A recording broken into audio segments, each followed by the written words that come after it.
I bet that you, like me, when we were about 9 or 10, took an interest in politics. It's not a bad thing for kids when they're about 7, 8, 9, 10 to get if their parents are up for it. Some parents aren't. That's fine. There should be things that people can do without the government monitoring us.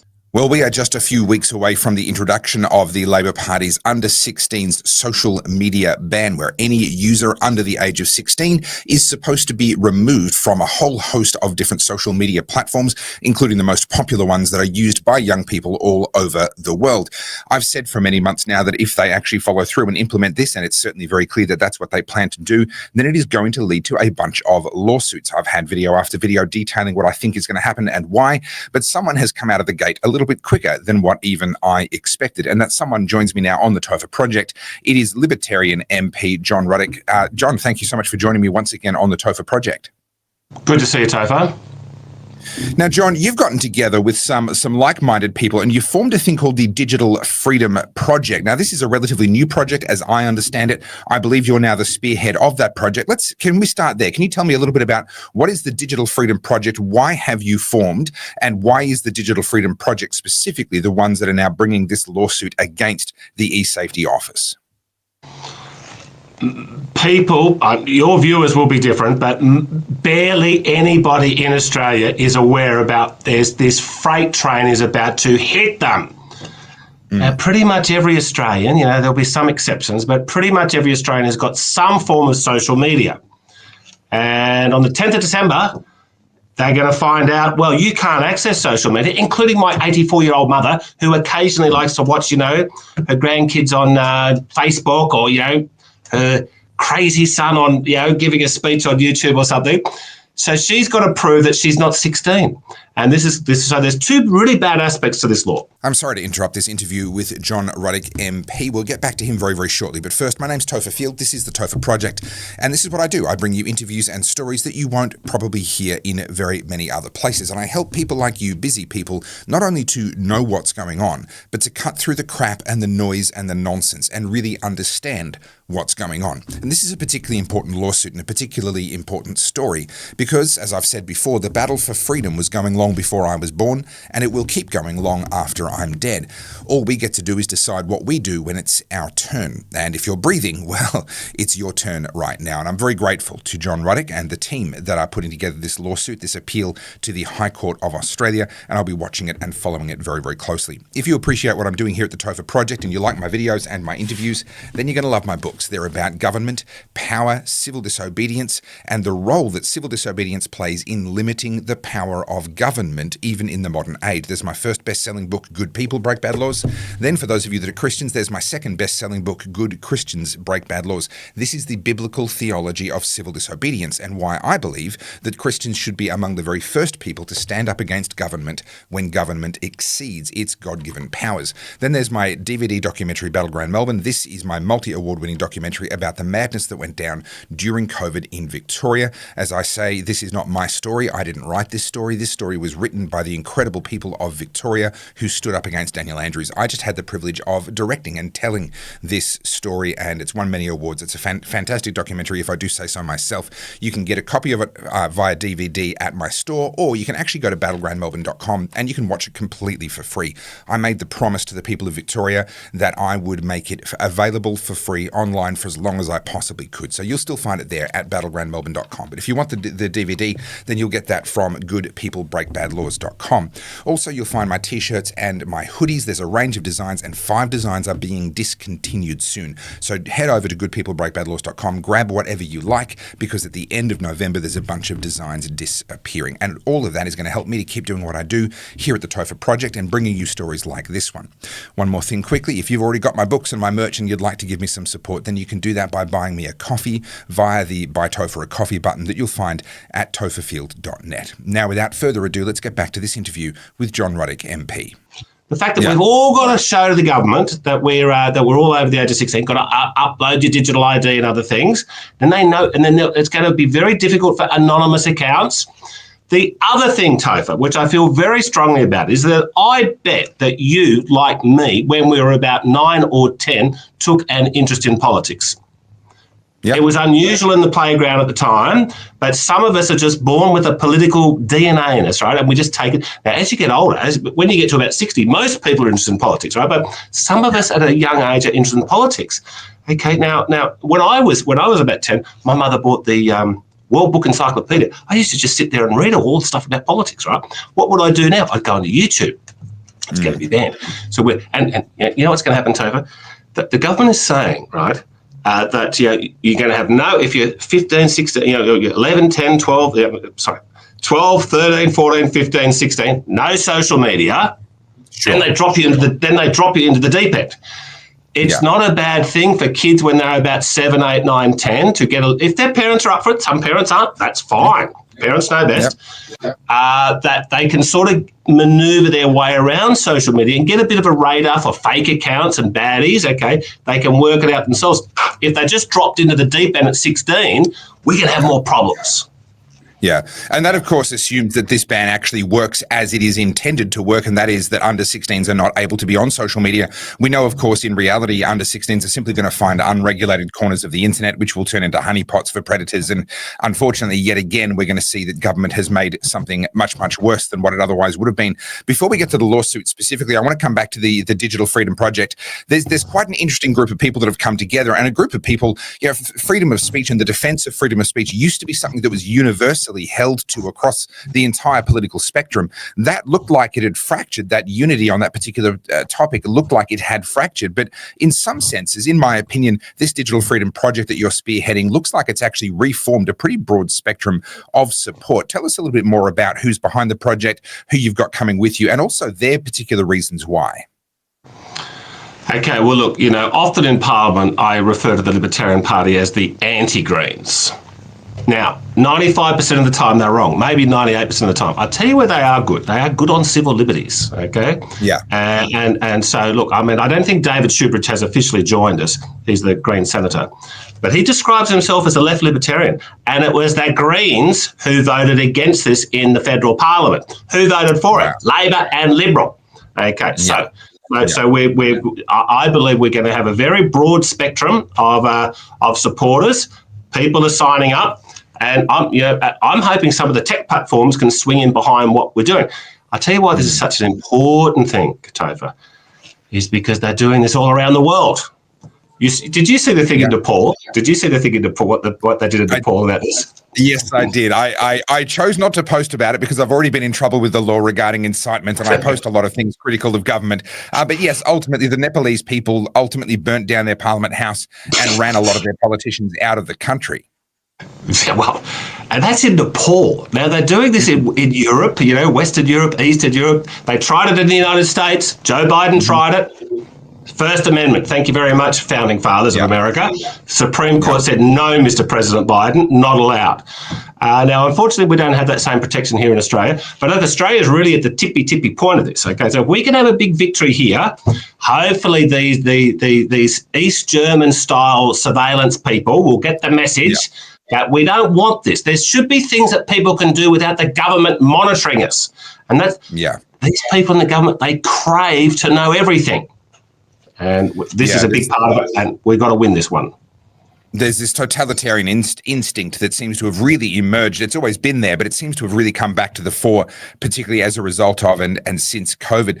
I want to come to the lawsuit specifically. There's a lot of, for good reason, a lot of Australians don't really know the intricacies of how our legal system works. We know most people would know that the High Court is our highest court.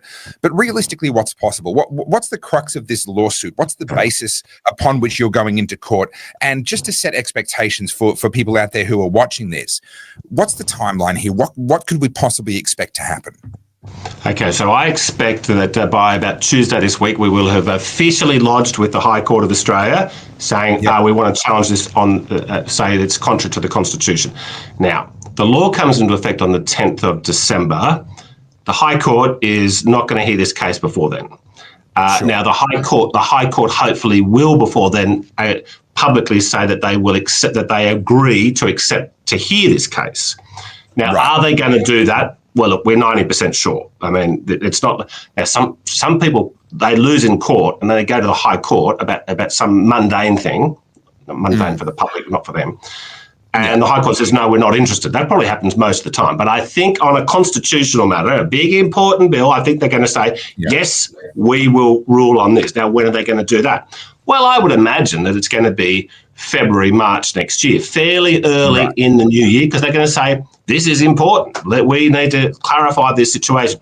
So while the Australian Constitution does not give us, like the Americans enjoy, the right to free speech, but what happened about 30 years ago, Topher, is that the High Court of Australia came to this view, which has been consistently held up ever since, that there is an implied right to the freedom of political communication in this country. I see. You and I, being good conservatives, Topher, would probably say we don't like this creative license with our justices, but on this occasion we love it. Okay, so we'd prefer to have a US-style Bill of Rights, but since we don't have that, if they found that there is an implied freedom of political communication, that's good. Now, this is clearly a breach of that. It's the state saying that you can't learn about politics on YouTube or other things, Twitter, okay, and other things. So now there's 7 justices in the High Court. We need 4 to agree. I'm hoping, Topher, that by the time the ban comes into effect by the 10th of December, over the Christmas period, there's going to be a lot of very, very, very cranky Australians saying, what's this? What's this? I don't want a digital ID. Why is my anonymous account being shut down?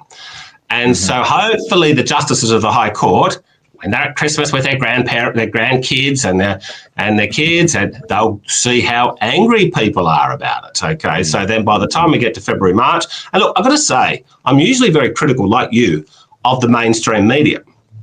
The mainstream media is not cheering this on.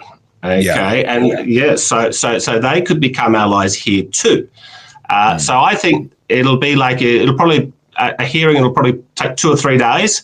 Now, then after they've done the hearings and the justices have asked their questions and stuff, they then go away for about a month and they write up their judgment.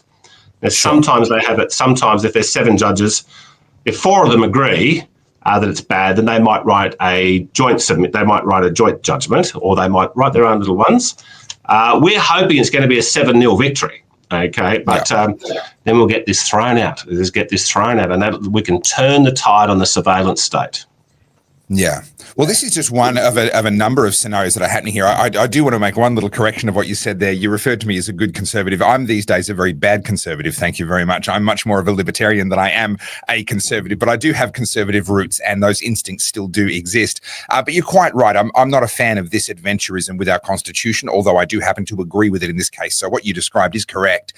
I'm mindful of the American factor. Now, we know that Google are pretty unhappy about YouTube being included. They did previously threaten that they were going to sue, and I think there is reason to believe that they will follow through with that. But that's likely to be particularly narrow. They're likely to write that so that it applies to themselves and their own self-interest and doesn't necessarily help anyone other than themselves. But there is also the Trump effect, and we saw this in particular when the UK government tried to secretly stop Apple from being able to use encryption services for UK people, where the US State Department and ultimately the US President, the Vice President J.D. Vance, the Tulsi Gabbard and a bunch of others got personally involved in this and pressured the UK government into relinquishing that requirement and allowing Apple to offer its encryption services as normal inside the UK. Do you see a scenario where we might end up with the US government actually feeling the need or feeling that it can validly get involved in this? Now, what you said about YouTube is very interesting. Yes, sorry. Google, which owns YouTube? Yes. Which owns YouTube? Okay. Yeah. And obviously powerful, obviously a big corporation. And now, what had originally happened, Topher, when they debated this in the Parliament, the government put out a list of websites that would be included, and YouTube wasn't included. So the law passes, and then our dear friend Julia Inman Grant said, "Oh no, YouTube is now included." Okay. Yeah. So that's what's motivating Google. Okay, now, but your point is entirely correct. They're only concerned about their own narrow self-interests. Okay, whereas we're out there defending them all. Okay, now, now what was the second? There was Trump. Yeah, Trump. Yes. Now, him and J.D. Vance have repeatedly said, and they mainly had Western Europe in mind and England in mind, the UK in mind, that say if you want to be an ally of the United States, you've got to hold up robust free speech. 16,000 people have had some type of police interaction in the UK in the last few years because of social media posts. Can you believe it? Yeah, England, the land of liberty, the land that gave us liberty all around the world.